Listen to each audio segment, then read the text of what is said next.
Olá, eu sou o Gargamel DK e esse é o Desconstruindo Solos em homenagem a um dos maiores guitarristas de todos os tempos.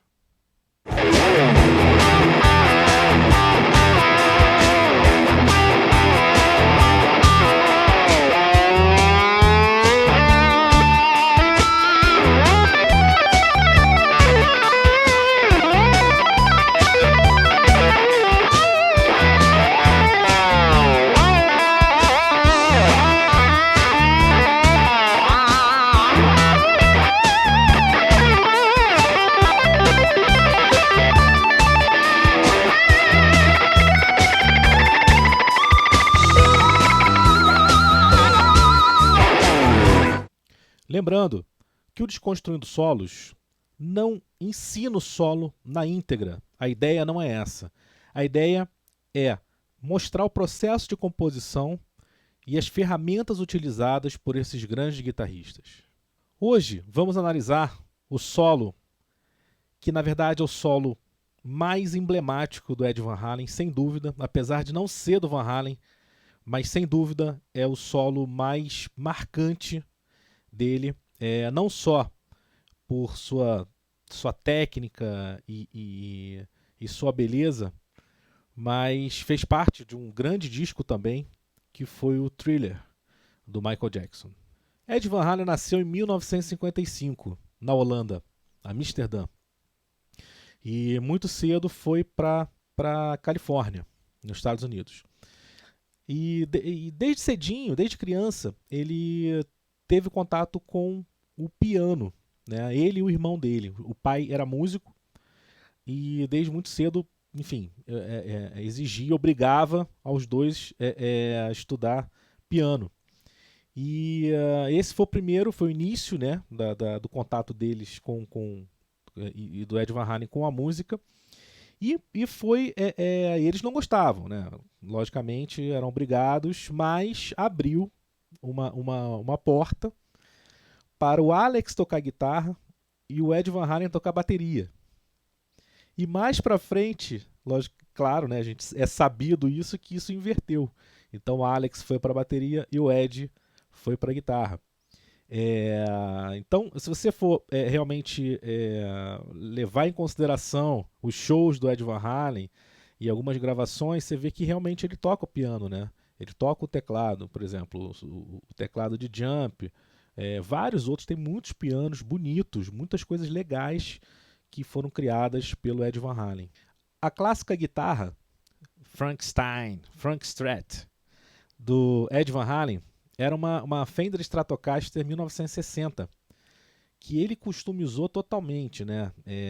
Ele, na verdade, ele pintou inicialmente a guitarra de branco com umas faixas pretas, né? Inicialmente.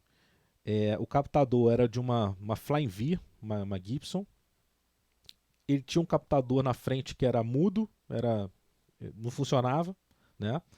E logo mais, uns anos depois, ele achou meio careto branco, achou que tinha muita gente com guitarra branca e tal, ele pintou de vermelho com as fitas, né, como se fosse uma fita, fita isolante branca e preta, né? E aí é o clássico símbolo dele.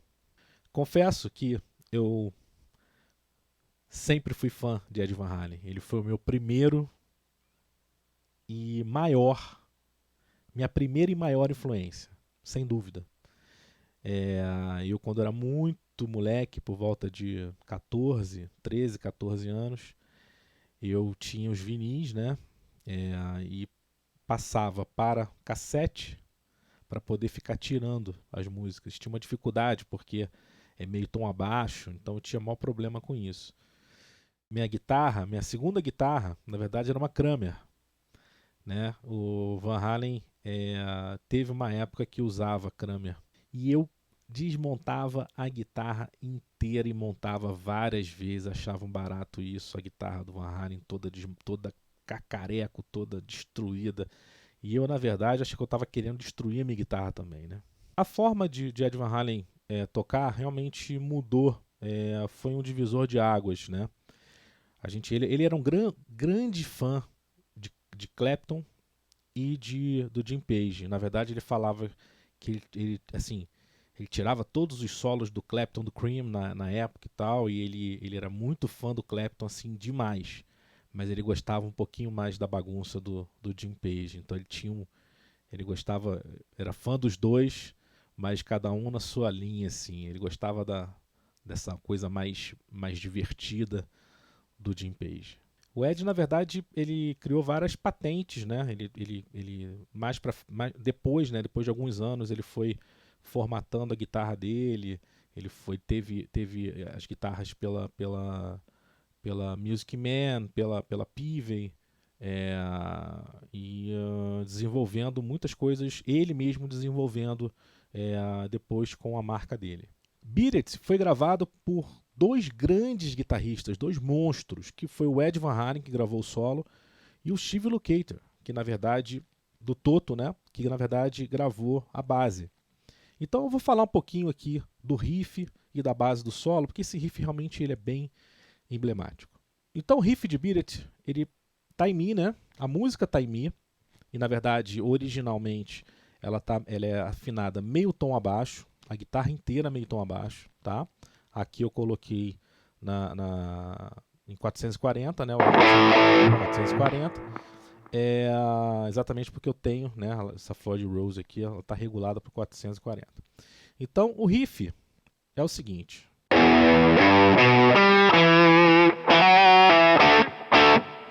Né? Então aqui, ó, Mi, Sol. Então Mi, Sol, eu já tenho o quê? A terça menor, né? E aí a quinta. E aí eu tenho o Sol, o Mi e o Fá sustenido. Então aqui, ó. E depois o Ré. Né? Então, ó.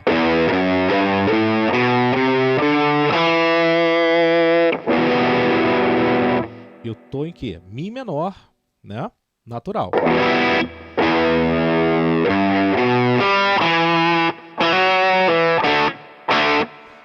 Aí eu pergunto, se a gente tivesse, por exemplo,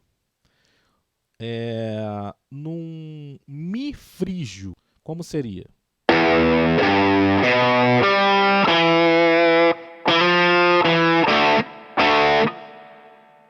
Concorda? Ó, de novo.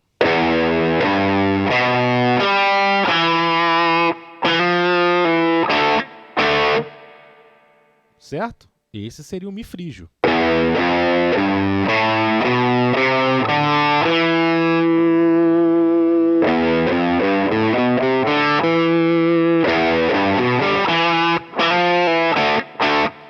Mas não, ele está em Mi menor, natural ou no modo eólio.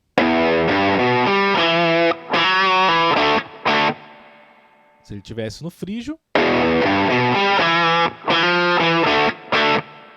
Então deu um exemplo aqui exatamente, né? Para você entender que você pode, na verdade, fazer um riff, né, dentro do modo que você quiser, né? Tem que ter um pouco de coerência para não ficar uma coisa muito dissonante ali, né? Ela tem que combinar com a harmonia. Ou não. Se você quiser criar um espaço realmente, criar essa tensão, porque cria uma tensão, né? A gente está acostumado no modo eólio, fizer no modo frígio, cria um pouco essa tensão. Mas isso aí fica a seu critério. Tá bem? Então, vamos lá. Aí a base do solo. A base do solo fica...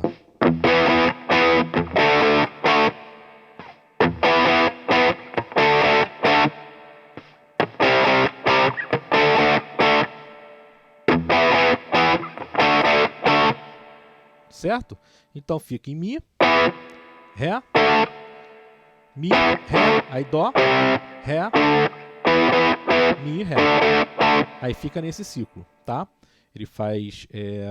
e depois dessa passada toda, dessa rodada toda do solo, ele volta no riff. Ok?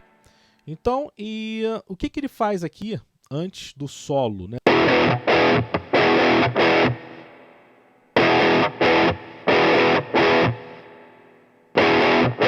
certo? Aí tem uma guitarra que fica...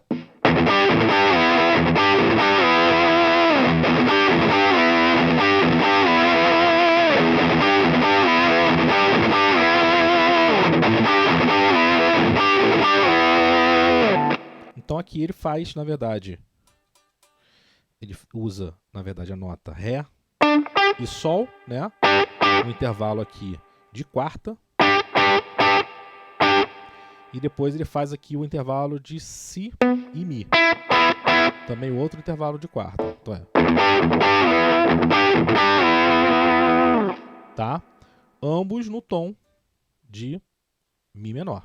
Agora a gente vai para a parte inicial do solo, né? Onde ele basicamente começa com uma alavancada.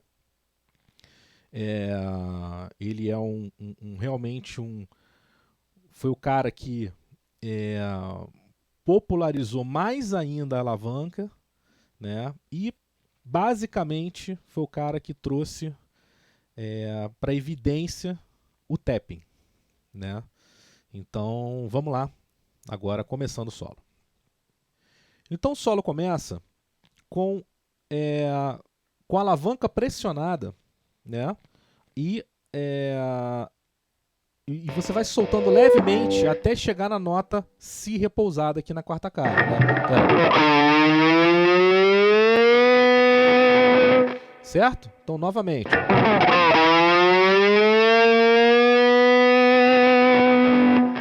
Então o solo começa já pressionando a alavanca e vai soltando levemente até repousar na nota Si, na quarta casa, na corda Sol. Certo? Então você já vai ficar com o dedo pressionado, tá? E...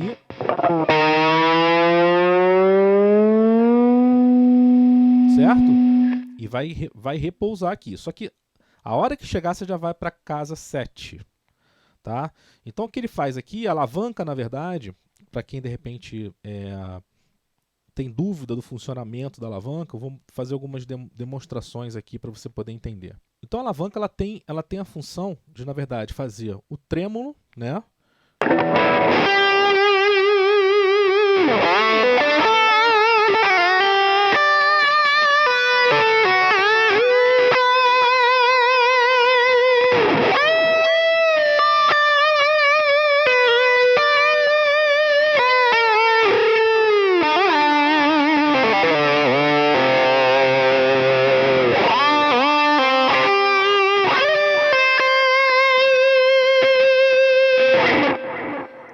Mas também ela tem alguns efeitos, né?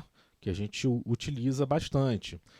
A corda solta é uma constante. Então, por exemplo...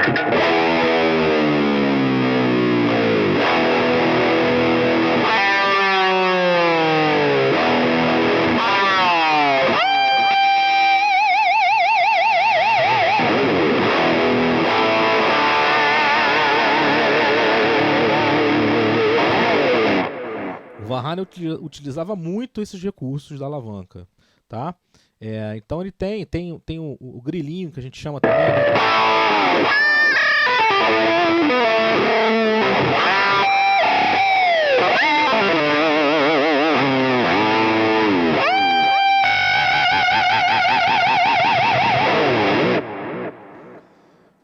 Certo? Então o artifício essa ferramenta que é a alavanca, ela é fundamental. Ela é pro hard rock, ela é fundamental. Pro heavy metal, e para muitos, assim, o Jeff Beck, por exemplo, utiliza demais a alavanca, né? E estamos falando aí de um blues, de uma coisa mais nessa linha, né?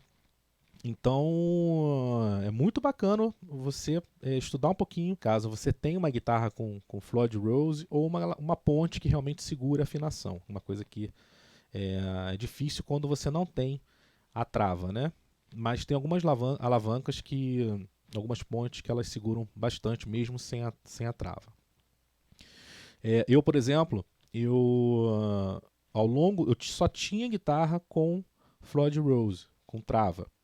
Ao longo do tempo, isso quando eu era bem garoto, ao longo do tempo eu fui mudando isso. Fui, na verdade, adquirindo Telecaster, Stratocaster, isso tudo sem ponte, sem alavanca. Mas em algum momento eu senti a necessidade de novamente comprar essa guitarra e há pouco tempo eu comprei exatamente essa aqui para poder ter uma... em homenagem ao Ed Van Halen, que na verdade é um cara que eu sempre escutei. E eu gosto de uma alavanca também. Então o solo começa da seguinte forma. Você pressiona a alavanca.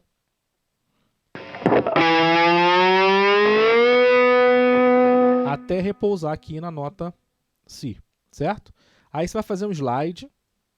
Você está na nota Si e você vai para a sétima casa na corda Sol, que é a nota Ré. E aí você vai dar um harmônico aqui, ó, na 14ª casa. Você vai dar uma beliscada em cima do traste, tá? É a maneira mais fácil de você conseguir um harmônico, é a minha opinião, tá? Cada guitarrista tem uma opinião. Mas se eu tocar levemente aqui, ó, eu consigo, tá vendo? Ó, como se fosse uma beliscada em cima do traste, ó. Ó.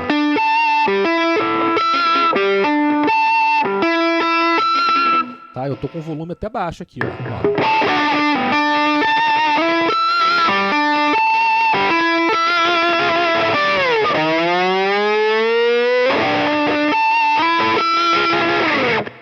Então, vamos lá. Continuando aí.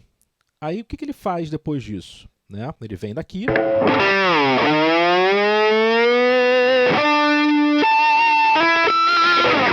Aí ele vem aqui, na verdade, para uma parte que ele utiliza a escala menor de Mi, né? A menor natural, e ele utiliza um tapping e ligado, né? Ele liga tudo aqui, ó.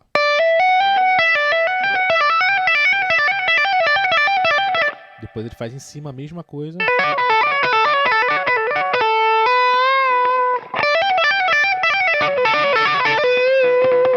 Certo? A única diferença aqui em relação à escala menor natural de Mi é que ele toca um Dó sustenido aqui, certo?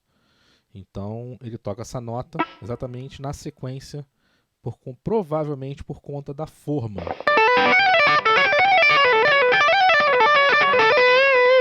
Certo? É natural. E depois ele toca o Dó mesmo, que ele acaba aqui, ó.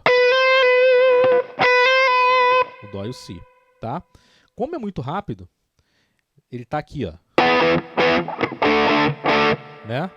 Então realmente você não nota essa nota ficar errada, não tem como, ela é uma nota de passagem, basicamente. E no solo tem outras que aparecem, certo? E aí depois ele faz uma sequência que, na verdade, ele gostava muito dessa abertura. Que, na verdade, é a pentatônica, né? Agora, ele utiliza, na verdade, uma extensão da pentatônica, né? Como se você fosse abrir a pentatônica.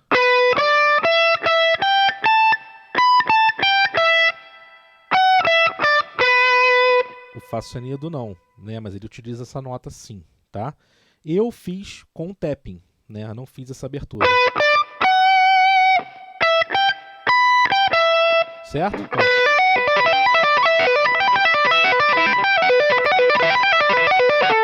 em seguida ele faz as notas ele faz a pentatônica de Mi menor, né? Então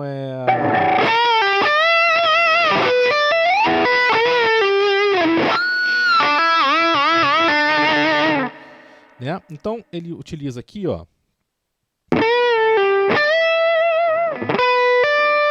Ele pega, dá um tapping na nota Mi aqui e faz um slide, né?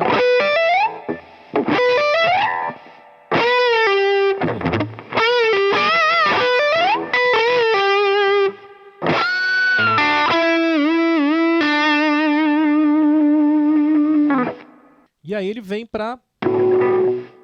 ele faz um harmônico aqui, ó.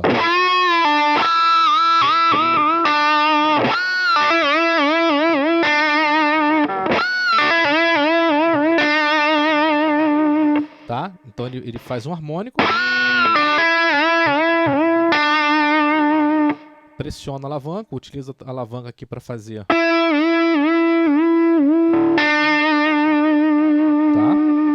faz um down aqui, ele cai a nota, né?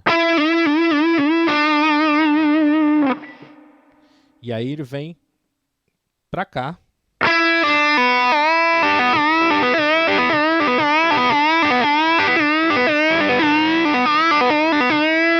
Tá? O que ele faz aqui, né? Ele utiliza, tecnicamente, na alavanca, toda vez que ele toca no Mi aqui, ó, né? Ele faz o Mi, o Ré e o Si solto, né?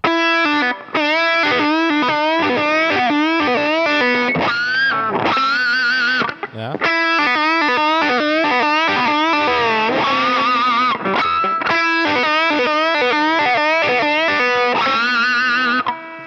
E aí ele faz um harmônico na nota Lá aqui com bend.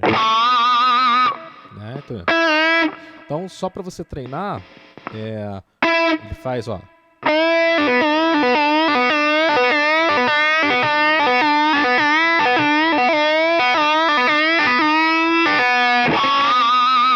Certo? E aí depois ele vem aqui, ó.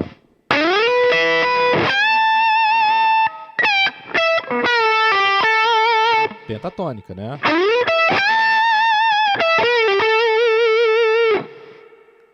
Certo? Então, esse pedaço novo.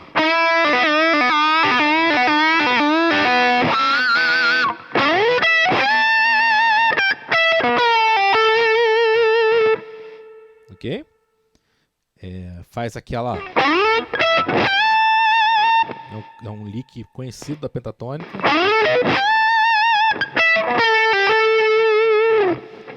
Aí ele vem para outra frasezinha aberta, tá? Ele utiliza aqui, ó, a nota Sol, Si, Dó e Mi. E o tapping aqui no Ré e no Sol. Então ele faz.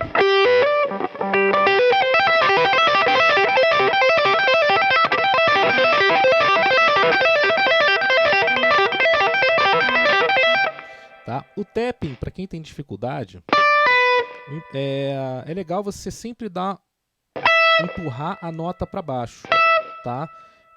No início, quando você tem ainda uma dificuldade, mas é como se fosse uma ligadura, tá? Como se fosse, na verdade, um pull-off, né? Você... né?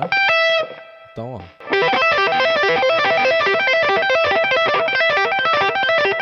Então você sempre toca jogando a nota para baixo. Tá? Com o tempo você não vai precisar fazer isso com tanta, vamos dizer assim, força. Porque não é força, na verdade, né? É jeito. Você tem que jogar a nota para baixo.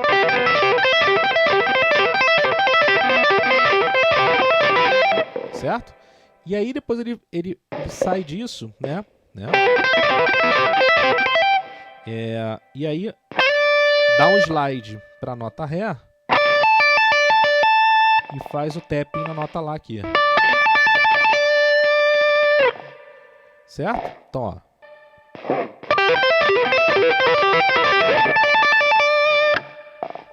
Então, agora ele vai para o final, né, do solo. E no final ele faz um clichê bem... Uma coisa bem clichê, que é...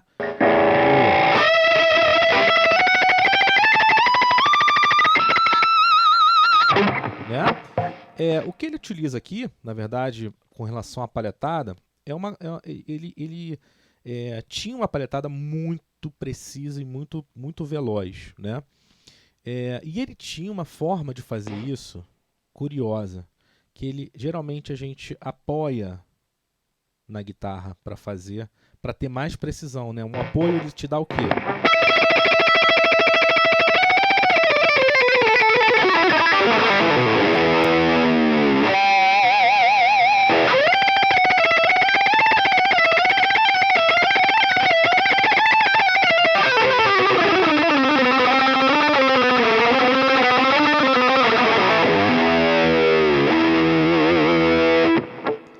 Só que ele fazia palhetada sem o apoio.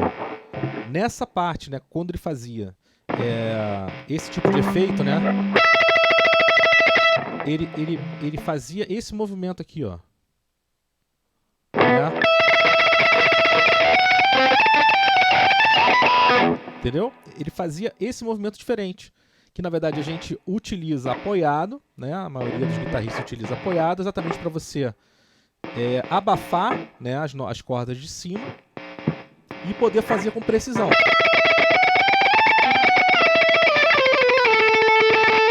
Né? Ele não, ele fazia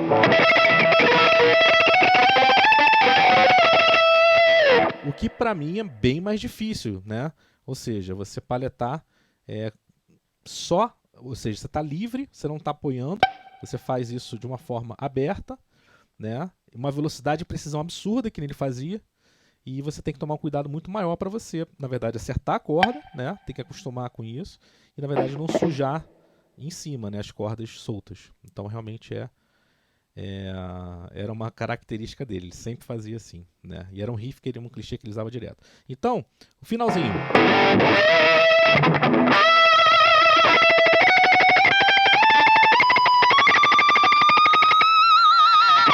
Tá? Então ele foi subindo aqui, ó. Né? Na escala de Mi menor.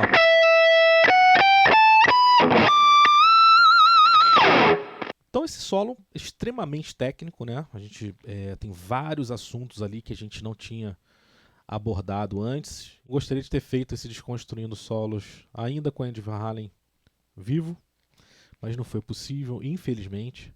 Mas fica aqui a minha homenagem.